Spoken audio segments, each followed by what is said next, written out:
इस पंक्ति का चिंतन मुझे ये विचार देता है कि भाई मन अपने अपने मन में शिकायत ना रहे किसी के लिए। जो दुख का कारण बना वो तो पहले धन्यवाद का पात्र है, उसी के कारण यहां बैठे हैं भाई। संसार बहुत लाड़ता दुलारता पुचकारता रहता तो इस ओर नहीं आते, मान लो। मैं फिर कह रहा हूं कि न मैं इतना भला हूं ना आप, कोई ना आता, हम में से कोई ना आता। पूर्ति हो जाती ना अगर संसार से मन की, कौन आता। बड़ी कृपा है प्रभु की ये कि रचने वाले ने ऐसा रचा संसार कि सारे संसार का विषय सुख भी भोग ले, पर अंतःकरण अतृप्त रहता है, अधूरा रहता है, अपूर्ण रहता है। ये उसकी कृपा है। अगर यहीं से हो जाती तृप्ति, कौन देखता उस प्रेम सिंधु की ओर, उस सुख सागर की ओर कौन जाता। सबसे पहले भोली सखी इस पंक्ति के माध्यम से ये कह रही कि मैं उन सब का धन्यवाद करती हूँ जिसने मुझे त्यागा, जिसने मुझे दुत्कारा, जिसने मेरा तिरस्कार किया, जिसने मेरा अपमान किया। उन सब की कृपा से मैं आपके द्वार पर आ गई हूं। और की कहा कहूँ कृपा निधि, और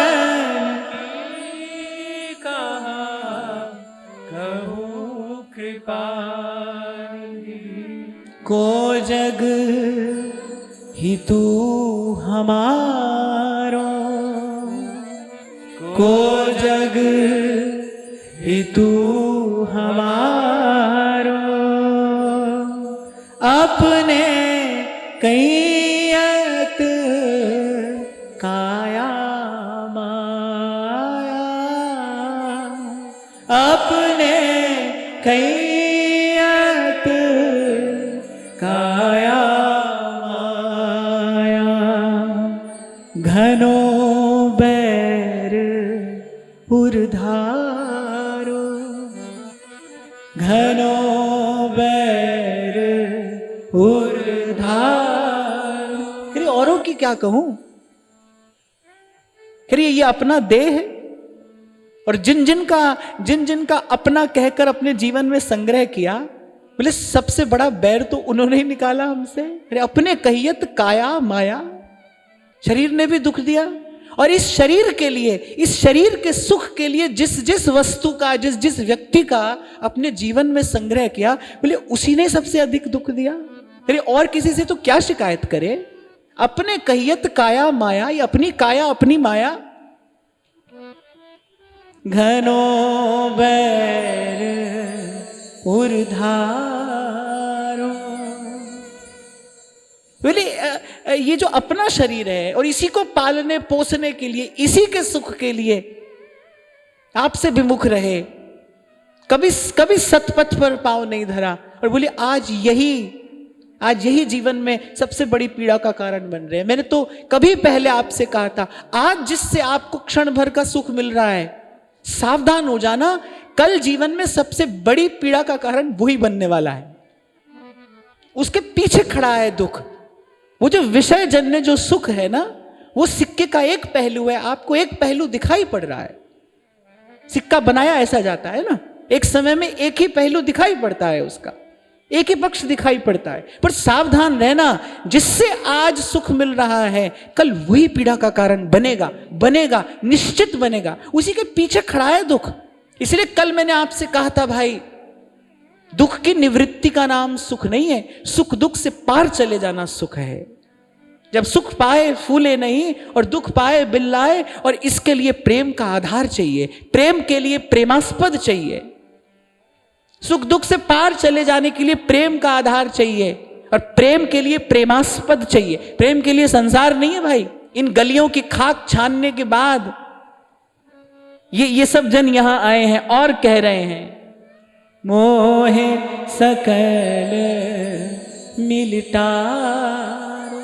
मैं तो ये कहता हूं कि प्रभु की कृपा ये है कि हम कब संसार से निराश हो जाएं। हमारी आशा पूरी होने में कृपा नहीं है भाई। बहुत बहुत ध्यान से सुनना, समझना, इस बात का मर्म समझना। आपने किसी से आशा लगाई, आशा पूरी हो गई। आपने कुछ चाहा, आपको मिल गया। मैं देखता हूं 99% लोग गाना गाते फिरते हैं, बड़ी ठाकुर जी की कृपा है, बड़ी ठाकुर जी की कृपा है। क्यों कृपा है? किताब खोलकर देखो, तो कौन सा गीत लिखा है भाई? हमने कहा, हमने मांगा, हमको मिल गया, बड़ी कृपा है। कृपा तो यह है कि प्रभु कब आपको यहां सब ओर से निराश कर दें।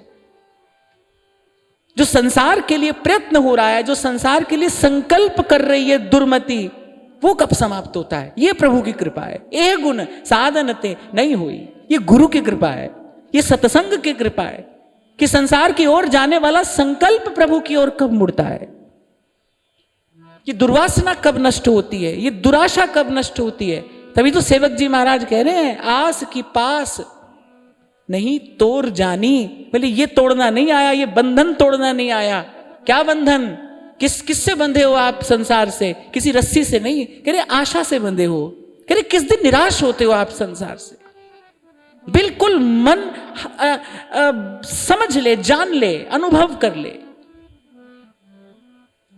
जैसे बुद्धिमान व्यक्ति पानी में मथानी नहीं घुमाता, क्योंकि वो जानता है कि इसमें कुछ निकलने वाला नहीं है, केवल परिश्रम है। ऐसे जिस दिन ये बात अनुभव में आ जाए कि भाई ये जल में मथानी घुमाना है, हाथ नहीं आएगा, कुछ नहीं आएगा, उसके बाद भी समझ जाने के बाद, ये बोध हो जाने के बाद भी भाई जो प्रारब्ध का आना जाना है वो तो आएगा ही,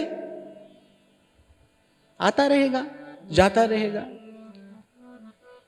क्योंकि मैं देखता हूं ना कि इतनी प्रभु की कृपा हो रही है, उसके बाद भी जीव भजन के रस से, भजनानंद से क्यों वंचित है? तो ये एक बात समझ में आती है, ये एक उत्तर मिलता है, आस की पास नहीं तोड़ जानी। सेवक जी महाराज ने सार की बात कही है, आशा का बंधन नहीं टूट रहा है।